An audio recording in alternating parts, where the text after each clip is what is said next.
The court case is heating up about the January 6 pipe bomber. The FBI arrested an autistic black man named Brian Cole Jr., and they are prosecuting him as the pipe bomber. But more and more people are starting to suspect that the actual pipe bomber is a woman who works for the CIA named Shauni Rae Kerkhoff. I'm going to give you all the facts and let you decide.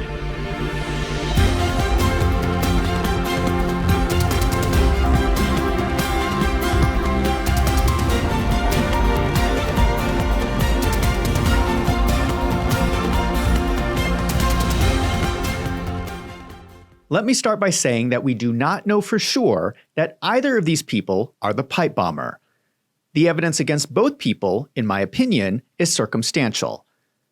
But the real concerning thing at this point is how the FBI is handling this case. Why are they prosecuting Brian Cole Jr. so aggressively, while at the same time turning a blind eye to Shauni Rae Kerkhoff? Why is this woman getting special treatment? I have done 2 videos that you can go back and watch if you want more details on this case, but I'm going to give you a really quick summary. The day before the January 6 protests, someone placed pipe bombs at the Republican and Democrat headquarters buildings in Washington, D.C. These bombs were found moments before the protests happened at the Capitol, causing mass confusion. After January 6, the FBI hunted down thousands of people involved in the protests, but for some reason, they were unable to identify the pipe bomber. Christopher Wray, the head of the FBI under Joe Biden, said this. Jules, I will tell you that we have done thousands of interviews, reviewed something like 40,000 video files, of which this is one, assessed 500 something tips. Have you interviewed that the person? Devices. We have conducted all logical investigative steps and interviewed all logical individuals at this then point. You need, it's 900 days. You need to tell us what you found, because we're finding stuff you haven't released into the public. They claim they have done all logical interviews and have no idea who the pipe bomber is. This sparked a lot of criticism from conservatives, because it seems like the FBI is protecting this individual who was the basis for much of the claims of violence on January 6. This has led to theories that the insurrection was actually a Fed-surrection. The whole thing could have been a planned operation by the Feds and the CIA to entrap Trump's supporters. Thousands of lives of ordinary Americans have been destroyed, and yet the pipe bomber remains a mystery. Now, I know that some of you are thinking, Zach, you have gone off the deep end. There is no way the intelligence agencies are involved in a massive conspiracy. Just keep watching.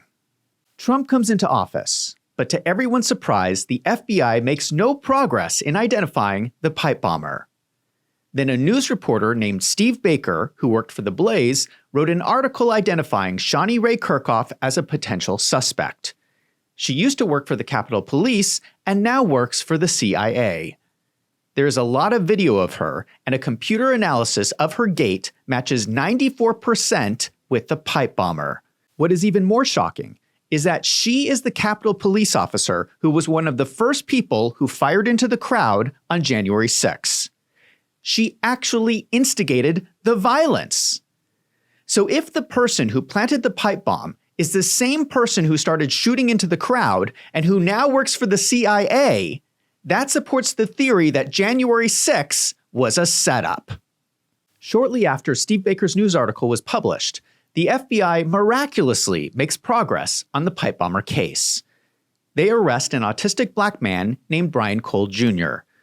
They claim, based on circumstantial evidence, that he is the pipe bomber in the video. To be fair to the FBI, they claim that Brian Cole Jr. gave a complete confession while in custody. However, the FBI has not released the video of the confession. That suggests to me that something is wrong, that it was a forced confession and maybe even involved torture. Brian Cole's arrest immediately raised a lot of suspicion. All the eyewitnesses who have seen Brian Cole say that he walks his dog every day wearing headphones. People say it is clear that he is in altered mental state because of his autism. Why would this guy suddenly decide to walk around DC without his headphones? He's even wearing his headphones in his mugshot. If he needs to wear headphones to feel secure with his autism, why would he suddenly take them off to plant the bombs? It does not make any sense. And that brings us to today. The FBI is aggressively prosecuting Brian Cole Jr. for planting the pipe bombs. But the more that comes out in this trial, the more unbelievable the charges become. The prosecution has been desperately trying to keep documents under seal. Here's the defense motion to unseal one of the documents. Let me show you the reason the government uses to justify why sensitive material needs to be kept under seal.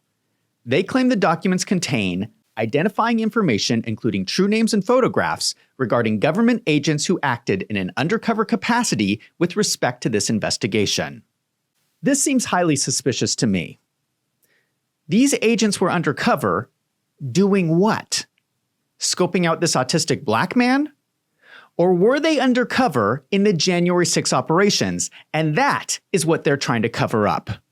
Let us go back to Shauni Rae Kerkhoff, because I want to explain what the Gait analysis actually is. Everyone has a unique way that they move. It's almost like a fingerprint. We can take video of Shauni Rae Kerkhoff and Brian Cole Jr. and compare them against the pipe bomber videos. Brian Cole tends to walk with his feet pointed outward, almost in a duck walk. The pipe bomber walks with their feet pointed inward, almost like pigeon-toed. Brian hunches forward, but the pipe bomber stands straight. Brian keeps his arms close to the body. The pipe bomber's arms swing freely. Brian's feet are disproportionately large and are a different size than the feet of the pipe bomber. Brian has a long neck. The pipe bomber does not. Brian holds his cell phone 6 to 8 inches from his face. The pipe bomber holds their cell phone in their lap. It does not look to me like this is the same person. You tell me. Take a look at these videos.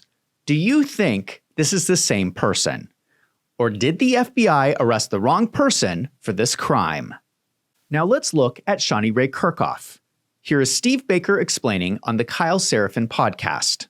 All right, this is in the Capitol Rotunda, obviously. Highlighted right in the middle is Shauni Kerkhoff. She's carrying one of her less lethal launchers on her side. And as you see her move, you can see something that is generally referred to as circumduction of her leg, right leg. This is what is very unique about her gait. Watch how it's stiff. Just watch the right leg there. It's the person holding the weapon. It's a paintball gun. I mean, a pepper ball gun. And it goes out and around over. It's like her ankle. It's like her ankle buckles. Yeah.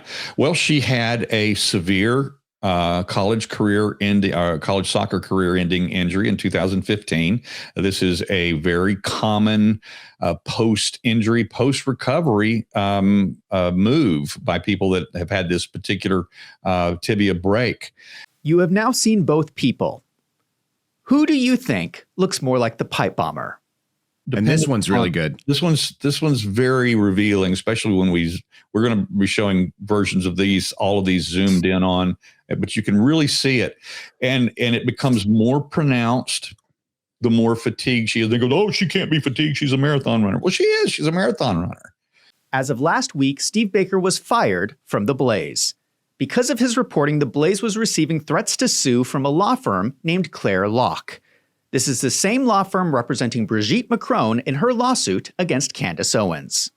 You know, I got the same demand preservation letter that you got from the big bad lawfare industrial complex firm by the name of Claire Locke that is ostensibly representing Shauni Kerkhoff. Now we know that that's not who they're representing. They're representing the government. There's no way that Shauni Kerkhoff can afford Mr. Clare himself, his published rate is $1,800 an hour. And, even though she may not be at the bottom pay scale as a government employee, she can't afford $1,800 an hour, especially when you consider that at $1,800 an hour, they're monitoring every single thing that you and I do, Kyle. Steve Baker is going to continue to report on the pipe bomber story independently, and you can follow him on x.com under @SteveBakerUSA. So what is happening to Shauni Rae Kerkhoff? As a reminder, the FBI stopped considering her a suspect when she produced an alibi. So Jennifer, what was her alibi?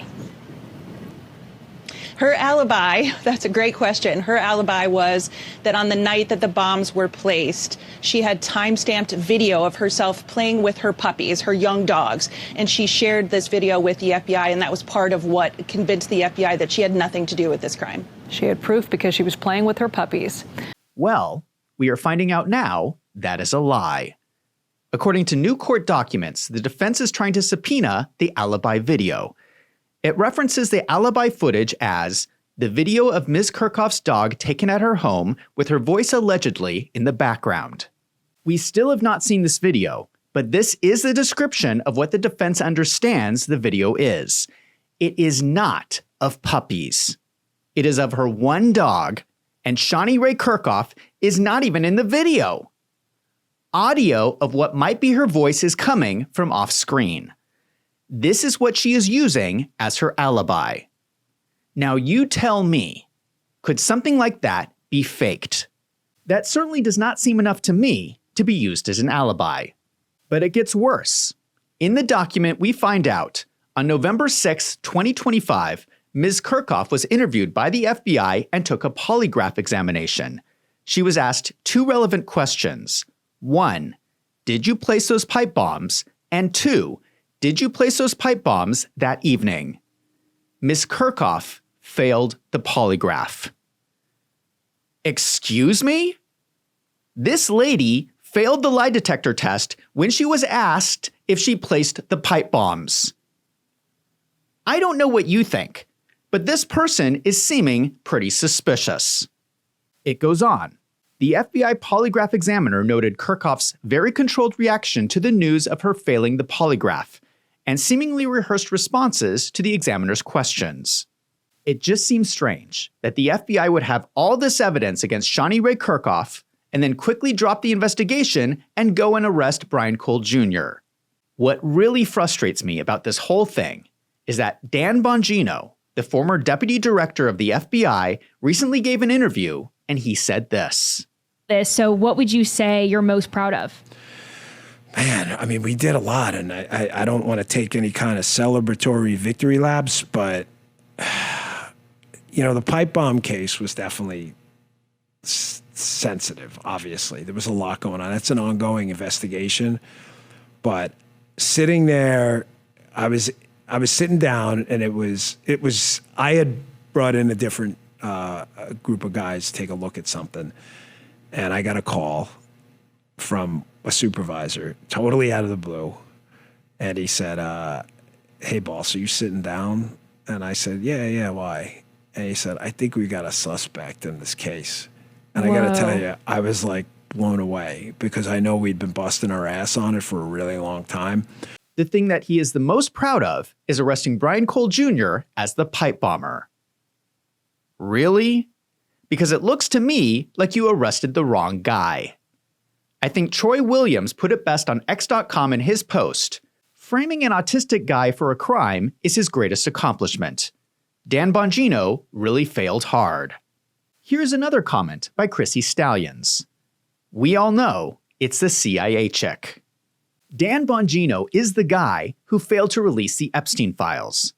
He failed to discover anything about the shooting at Butler, Pennsylvania. He failed to make any arrests related to COVID or election fraud or weaponization of the government.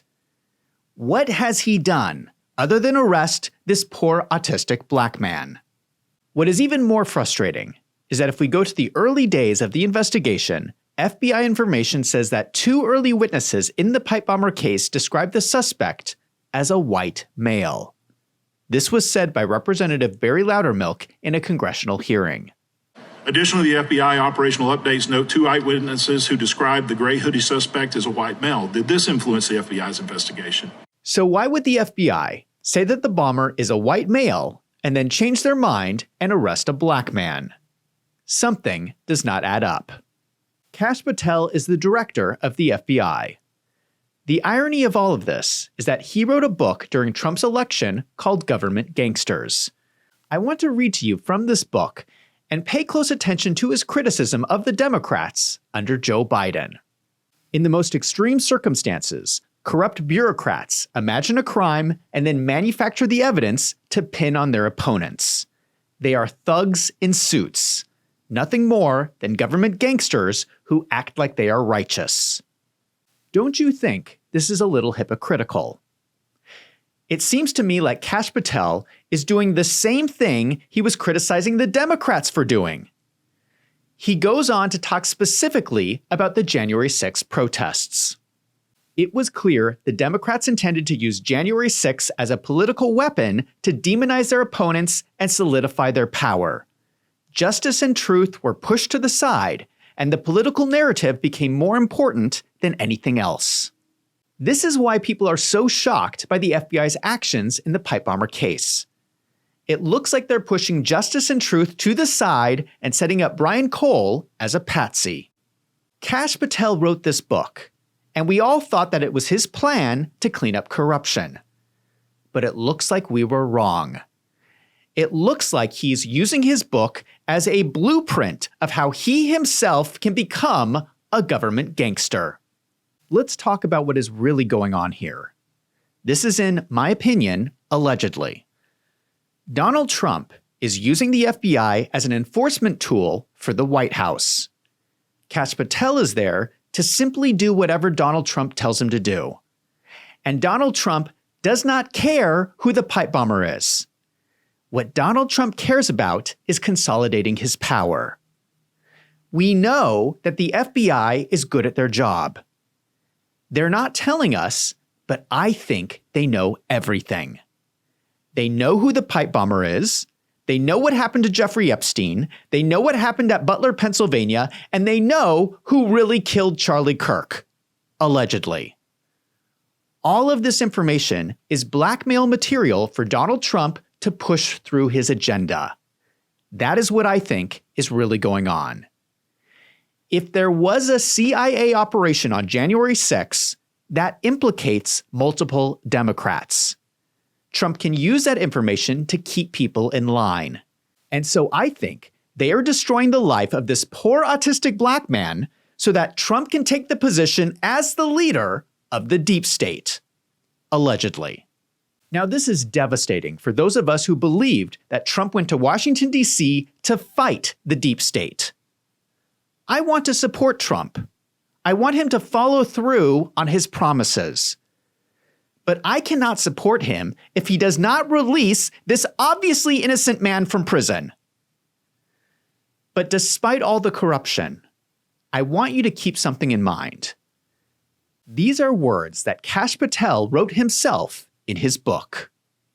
What is heartening, and what has certainly not been part of their plans, is that tens of millions of Americans are refusing to bend the knee to the deep state. What terrifies the deep state is that despite spending years relentlessly spreading disinformation, and despite every illegal thing they have done to abuse and manipulate us, not only do we not believe them anymore, we now see them clearly for who they are. We know the truth, and that is what gives me hope. Kash Patel, I could not have said it better myself. Except that was when you were talking about the Democrats. Now when people think drain the swamp, they're talking about you.